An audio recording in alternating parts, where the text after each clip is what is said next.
Izay ny amin'ny vovoiny fa tsy mitsaha mitombo ny fametrahana famindramam-bola ao anivon'ny banky BNI Madagasikara.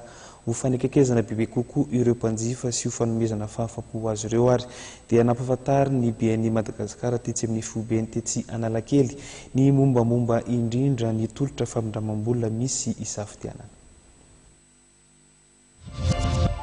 Antota taratasy fangataham-bola misy 2 isam-bolana no kirakirain'ny banky BNI Madagasikara ao anatin'iray volana amin'izao fotoana izao.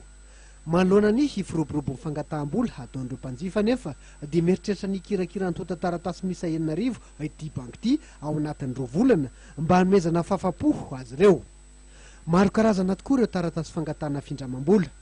Ao anatin'izay fanomezana fahafa-poan'ny mpanjifa izay ary dia nampahafantarin'ny BNI Madagasikara tetsy amin'ny foibeny etsy Analakely ny mombamomba ny tolotra fampindramam-bola misy safidianana.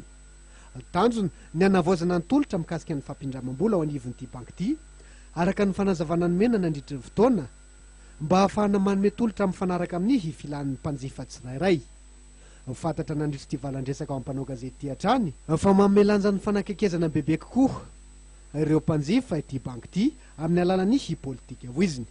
Paikady ihany koa ho fampiroboroboana ny fanokafana petrabola any amin'ny banky izany. Izay indrindra no nahatonga ny BNI Madagasikara nampitombo ireo fotodrafitrasany ka nanangana maso ivoho misy 2.10 tao anatin'ny herintaona. Tapitra ny vaovao zao alina izao isora ianao mpijery tany atokantrano naritra anjery hatramin'ny farany famiasany irery sika ho amin'ny manaraka indray. Veloma tompoko lahy, veloma tompoko vavy.